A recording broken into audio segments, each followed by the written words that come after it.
Okay, where the hell have I been? Uh, just tell me I've got something good to review. Oh, a wrestling game? Okay, I can deal with that. Shut up and sit down.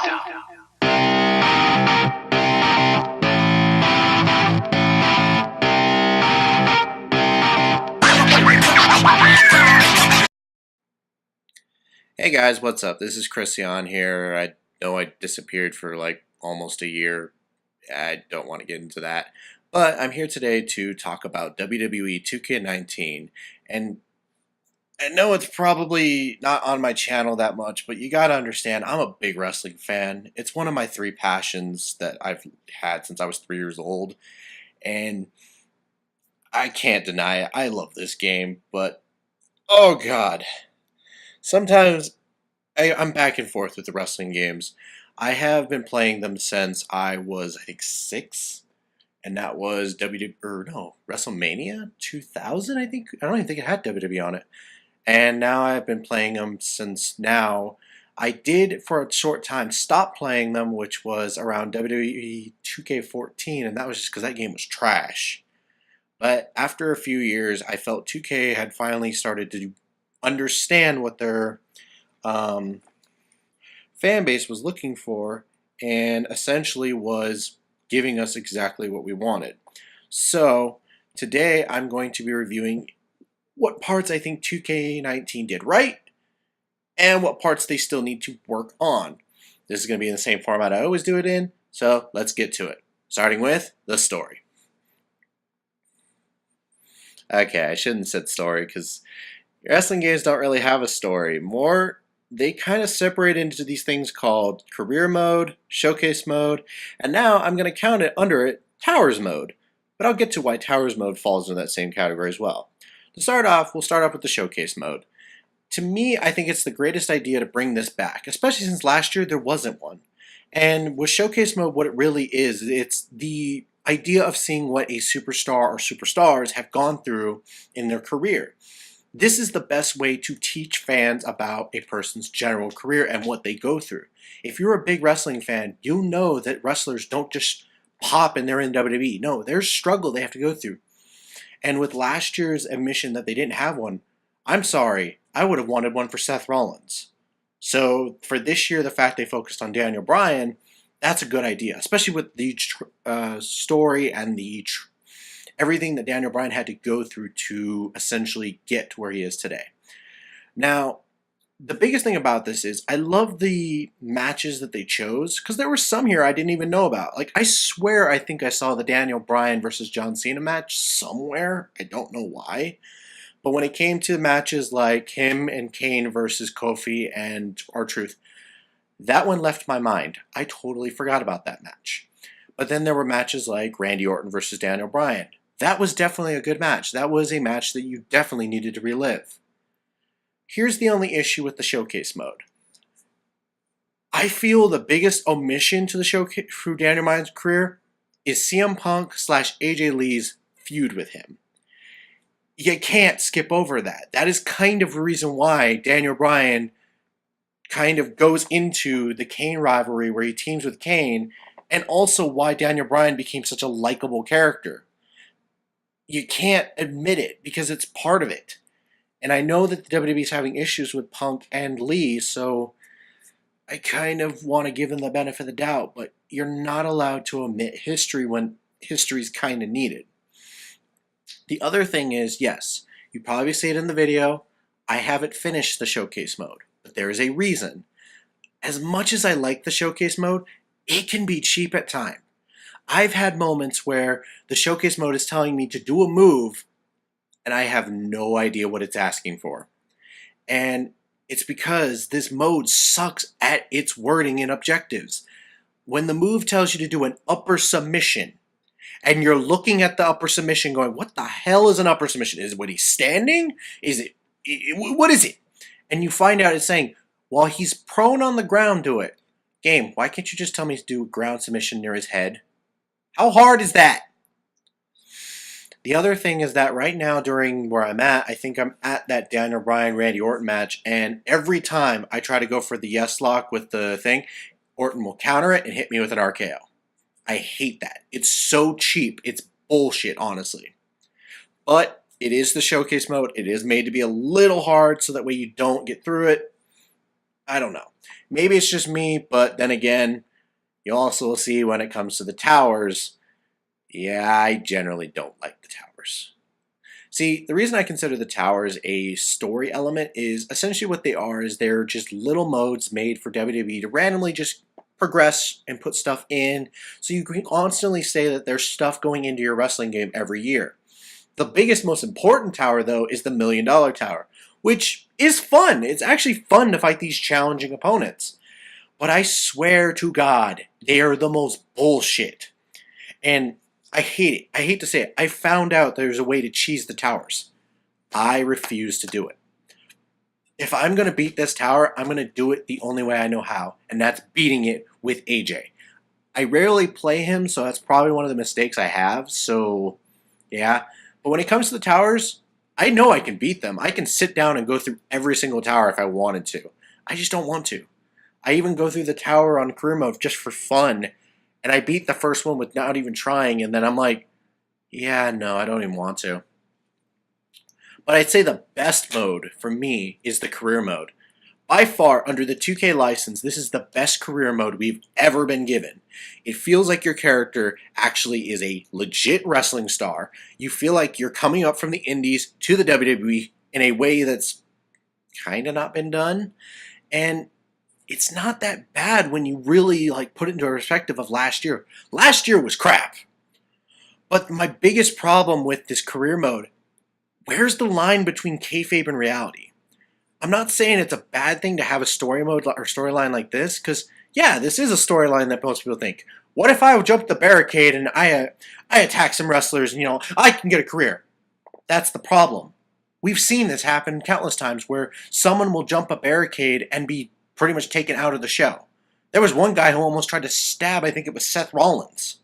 So I mean, yeah, this is not the greatest thing to be promoting, WWE. You might need to show some kayfabe in here, just a tiny bit. I don't care. You could probably have a little moment where Triple H is like, hey, buddy, understand, I gotta hate you out there, but understand that I don't really hate you. You kind of have to have that. Even if it's at the end of the career mode, have Triple H come out and say, you did a great job with this, and you prove that you deserve to be here. Something like that. You need to show that there's a line between kayfabe and reality. Otherwise, people might think you're allowed to do this, and we might get more problems. The other thing, career mode. Where the hell was the shield? I literally looked everywhere. You know when the shield actually appear? When you beat it. Because the first person I saw out of all the shield members was Seth Rollins. And I think maybe I saw Dean Ambrose, but that was in a backstage brawl, which was weird because I was on SmackDown and he's not on SmackDown. But where the hell is the Shield? Why aren't they in the story mode? Why couldn't they be your backup? Stuff like that. It's weird. The other thing is, where was the WWE title? I know you were trying to build it up that you were going to go for the Universal title instead because Raw is the premier show. But I would have loved to have seen the WWE title just to be taunted by it. And then the bigger problem I had is, who is the champ? I actually thought about it with every single person on SmackDown. There is no way in hell that the champion was somebody who I didn't meet. Because I literally beat, I think, all of the roster. There might have been a chance of it being a New Day member, but even I doubt that. So yeah, who was your champion? I had no idea. That's just all my gripes with the story. I think the story by far puts itself together really well, and this is probably the best story for this year, but I know they can improve next year. Anyways, let's move on to gameplay. So one of the biggest things that I've been hearing about the gameplay is that this game is much faster than last year, and I have to agree. The striking is so much better. The game probably has one of the most fluid grapple systems and strike systems out there, where it just feels like every time you press the button, it does what you ask. It probably helps a lot that the game, it seems like the engine sped up, which helps, but then there's times where the engine hurts itself. The best way to say it is during running animations, it seems like your character on occasion won't go the way you would say to go and will just fly. And this is one of the things that hurt me in a lot of the showcase mode, the $1,000,000 tournament, or anything like that, or whatever whatever. The biggest thing about this is that your character will fly out and just attack anything, and that's not. I think that goes down to the speed, because when your character is going faster than they normally do it, that explains why the prompts mess up. Another major problem that I have with the game, this reversal system, ever since 2K took over, has always been bad. I don't get it. How hard is it to make a reversal system? THQ could do it and they're out of business technically. I don't get it. How hard is it to make the button prompt where it's supposed to be, you click it, you're done. Where instead of this too fast, too slow bullshit, there are times I click it and the game says, you're too fast. No, I was not, game. Quit cheating. The other thing is that grapples kind of lack diversity. I swear sometimes when I'm doing a grapple move, I'll pick a different direction and I'll repeat the same grapple, and I know I did not do that. I know for a fact that when I click the grapple, it's not supposed to be the same grapple. But maybe I'm doing something wrong, maybe I'm not pressing the right button, I don't know. Now, the biggest change I love is the payback system. But there is one thing with the payback system they screwed up on, is I feel that the payback system isn't strong enough yet.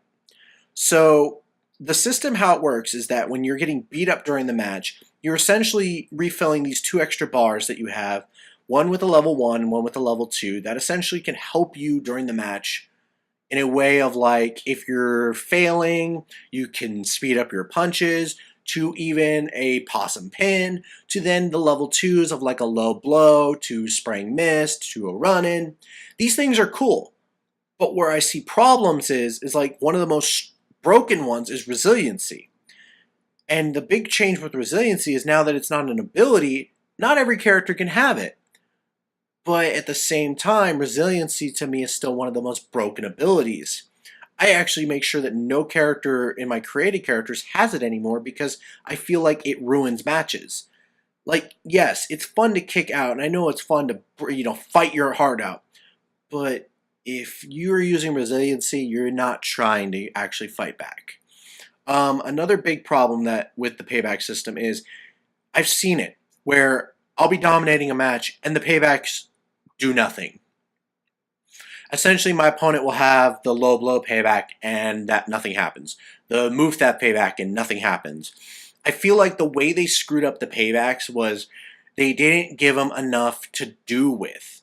Like, I feel the way that the payback system should work instead is as you're getting beat up, your momentum should be going up instead while the payback's going up. There should be stuff to help you not lose.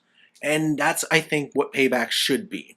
But 2K, you just need to look at this system. You need to look at how wrestling is and just work together with it.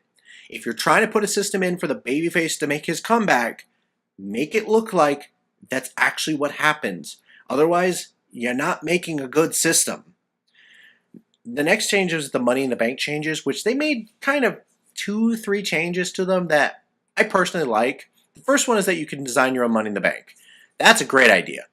It's probably one of the things that a lot of people have been asking for because, yeah, we like to put the Money in the Bank on the line, and essentially we want our character to represent ourselves like RVD and Mr. Kennedy and all those people have done in the past.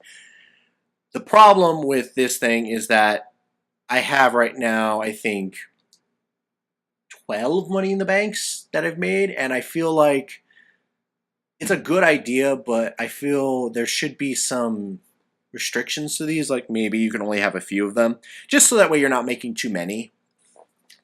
Another change that they made to the Money in the Bank is that you can now fight for it. That's a really cool thing, especially since last year, randomly, while I was doing my universe mode, I had a few made-up storylines that people could lose their Money in the Banks in a match. Mind you, they didn't. But when they did, if they would have, I don't know how to give the person the Money in the Bank in that case. Now I can. The other change is that now the AI can cash in whenever you want them to. This was such an irritating thing last year because I swear I'd have a storyline where I want this guy to cash in, and what happens is essentially he goes to cash in and fails. Or he goes to cash in and he ruins my main event. I'm sorry. That stuff's irritating. I like to actually see the main event that I set up and then see a cash in. So that's what they've done. I've also seen the most hilarious glitch that happened. I don't even know if it was a glitch that happened to Steven Larson on their channel, which was when Baron Corbin cashed in during their big main event, and it was a false cash in. That is the best way to mess with people. I loved it to death. Another big change that I loved that they brought in were the 3- and 4-way tag matches. Okay, so for 3-way matches, we have not had that since 2007. And you know how I know that we haven't had that long? I have been keeping track since then. And I used to run triple threat, I think they were triple threat tables matches back then. I could be wrong. But I used to run those for storylines because some matches just got chaotic and I was like, yeah, I need to push these people into all triple threat. Well, now you can do that. Now you can have 3-way tag team matches. Now you can have 4-way tag matches. You can have these chaotic matches. I love it to death. I also love the fact that there's a 5-man, a 6-man, and an 8-man normal match where you can essentially have people running in and out of the ring. You have people fighting, and you're seeing this chaos, and you're just like, who's going to win? Who's going to win? This is definitely how you improve the choices of the match types. You need to add these. But there is a giant omission to last year's match type that I want to see in this next game. Because of the fact that WWE is going to be pushing it, we need the War Games match next. The War Games match must be in next year's game. If WWE keeps pushing it, we must have it. And if you give us a Shark Cage match, I'm going to lose it with you guys. We don't want that. We've never wanted a Shark Cage. Please stop pushing the Shark Cage on us. The next thing that I love that they added were the character plates. I think that they were probably a cool idea when you think about it because every character wants to define themselves with their own belt. And I love the fact that the custom belts, if they have the side plates, can actually insert your own belt or your own custom plate or whatever. That's to me is cool. I love that. The weird thing I don't get though is if you have a tag team, they take whoever primarily is the first members plates. I kind of want to understand that, but you know, it's 2K. I think they were just testing this out for the first time. I love also the new changes they made to the CSAs or the custom characters. There's some really cool things like the randomized character, the random colors. That is super useful because now when you want to make costumes, you don't have to worry about that. The other thing is the camera angle poses. I love that now you can pose the character and change the angle. That to me defines what we can do with our versus screens. I have heard that if you do angle them in a certain way, it does make it load slower, but I think that's just the engine not understanding what you're doing. So these are things that they're new, that they're playing with, that I think are great. The last new change that I enjoyed was the addition of Big Head Mode, Fair Play, and the Wyatt Compound. Big Head Mode simply is Big Head Mode. These characters are coming in with giant heads and are just literally just bigger head versions. And I love that the mouth still moves. I love the fact that the eyes still move. The game has the animation for it. I love it. Fair Play Mode. It's weird, but essentially what it is that you can only play with real superstars. I don't know where this came from, but I guess it's probably for tournaments. That's what I'm thinking. But it's a good idea just because if you do want to run some kind of 2K tournament, you can use Fair Play Mode to avoid cheapness. And the Wyatt Compound, probably one of the best additions because if we had the House of Horrors match in WWE, why not have us suffer through the Wyatt Compound? Especially since recently they made some changes to it where now it has like weapons and all that stuff around it, which kind of gives it that feel that it's supposed to be a backstage brawl, but it's not. The final change I want to talk about and have relevations to my other channel, which is Depraved Indifference Gaming. Universe mode has been changed a lot, which has probably been one of the modes that they haven't touched in about 3 games, really. And this finally makes me happy because this is my favorite mode. This is the part that I play the most because I love seeing my own universe be fleshed out. I love the fact that you can essentially sign any belts you want now to your show. You're no longer restricted to just having a female belt, a cruiserweight belt, or anything like that. You can now have multiple shows with running people on the same show. You can have these ultimate storylines. The character depth has gotten so much better. The rivalry, I've heard, has gotten so much better, especially with some new animations that I've seen.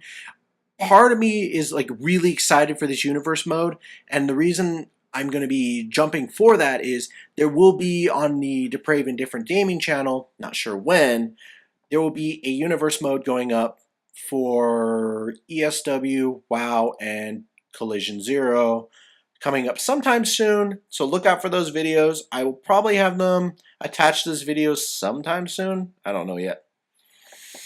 But gameplay, they changed a lot, and I think I love the gameplay that they've added. So great job this year. You guys definitely beat out last year's game for sure. Audio is probably one of the only areas, like I said, I suck at talking about because, well, it's audio. Again, no one's really going to care. The first change I think I liked is that every track they chose this year for the random stuff that, or like, I think it's a soundtrack is what you would call it for this game, probably is one of the best choices. I don't know why, but I'm not a fan of Migos or anything like that, but these two songs that they added from the group is really good. I don't know why. I like them, but yeah, I have every single one on, and I also enjoy the fact of listening to any wrestling themes too, so I mean, that's a good. My only thing is, I kind of wish WWE would start allowing us to use our own wrestling music, and I feel like it'd be super simple because they have this um, image uploader on their website. Why can't we have a sound uploader? I mean, it's not that difficult. You just literally upload a song, and then after you upload the song, you're good. Is it for licensing? Well, online, nobody can hear your song. So we don't have to worry about online issues. We don't have to worry about licensing issues because it's not them licensing the song. It's essentially you sending the song in. And the thing is, on their image uploader, it has a filter to check for uh, mature content. So you can do the same thing with songs. You can check for mature content. This is just an idea for 2K. Maybe this would be a great addition to 2K20 if you ever get there. If you do this, definitely add a function where we can add our music, or see if you can get a sponsor with somebody like Spotify. I heard that that was an idea that someone was throwing around. If that was something you could do, that'd be great, because then, I'm sorry, that would probably be the best way to do a stereo system. But that's up to you guys. Quality is probably the place that this game always outshines because this game is probably looks the most beautiful whenever, you play it. There are some exceptions with a few wrestlers, which I will say whatculture.com has, I think it's What Culture WWE, but my bad. They have done a video talk about the top 10 worst and the top 10 best looking models in the game. My thing about that is, yes, I noticed these models quickly. I don't care about those models. I cared about the CAWs, which every single one looks beautiful. There's not a single one that looks like they're problematic or anything like that. So, yeah, you won me in that boat because my character actually looks like he finally belongs with the WWE Universe. So, yeah. The entertainment, just like last year, I'll probably be playing the game up till the next year's release. So, I'm going to be playing it for its full potential. All I'm going to be hoping for is, this has been a common theme with your games, please no having crashing, please no having some thing where you essentially delete all my CWA, or whatever the fuck it's called, CAWs. I'm really, really not wanting to have to recreate 100 superstars. I did that twice now. So just please don't have that bug happen again. Before I end this video, let me just get off some extra faults that I think are just problematic for this year. Is the missing characters like Nikki Cross, Tommaso Ciampa, and Brian Kendrick. I heard that there were contract disputes. I almost feel like that's bullshit. Just make them DLC, make them in the game. You literally are running on a live service. Make them in. It's not that hard. If the problem is that they're not asking for the right money, just put them in. Just give them what they deserve, okay? They've been prominent in NXT right now. Do it. Same thing goes with Brian Kendrick. He's in a storyline right now with Jack Gallagher. I'd like to have him in the game. Also, the DLC is kind of pathetic. We're only getting 2 wrestler packs and a move pack. Last year we got 3 wrestler packs and a move pack, and then some other pack. I forgot it was. Even if you count the Dusty Rhodes, Undertaker, Macho Man, and Ricky Dragon Steamboat thing, it really wasn't that much of a pack when you think about it, when you got kind of clone characters. Yes, for some reason the WWE got super lazy and gave us characters who are essentially kind of clones of themselves, where like they'll have the same song, they'll have the same maybe entrance, or in the case of like Undertaker, completely renewed character, but his shirt's missing his logo. Like, what? Why is his logo missing? That makes no sense. Another thing with the reusing stuff, why are you reusing so many stuff that don't need to be reused? I found 2 of the same Sanity entrances in the game. Come on, WWE. This is not that hard. Alright, anyways. Onto the career mode. The big change that I've been hearing, and I kind of agree with, you need to put in a male-female career mode next year. The only reason I say this is because with the female division being pushed as much as it is now, there is no excuse to not have a female division on the side. What I think you should do if you're too afraid of having the females by themselves, because there's only like 4 things they can win really right now, which is the NXT title, the women's title, or SmackDown, Raw, and the Mae Young Classic. That's it.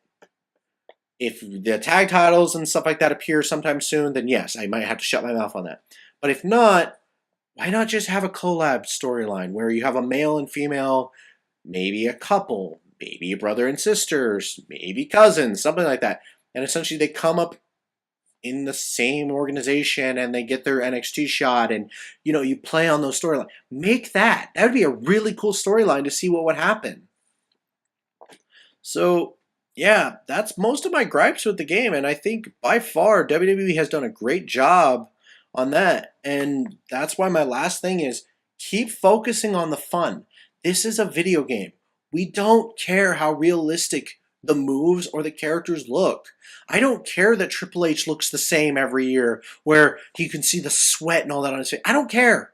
I literally do not care, because I'm going to probably steal his entrance, his music, and stuff like that. Other than that, I don't care how realistic he looks. All I care about is having fun. I want to see a Spike pedigree. I want to see the sweet chin music that knocks teeth out. Do stuff like that again. Make us enjoy your game. Keep adding fun to this game, and we will keep responding with our money, essentially. And that's why I'm going to say for right now, WWE, for me, gets a score out of 8 out of 10. Because this is a definite improvement of last year's game. They added so much to this game that by far is probably one of the best games that I've ever played from the 2K license. But there's room for improvement. You need to improve.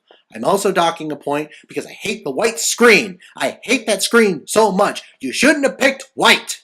Don't pick white. White is bad for the eyes. Other than that, that's it for today. And I will talk to you guys later. Continue being an Eon Star, and I'll never stop going.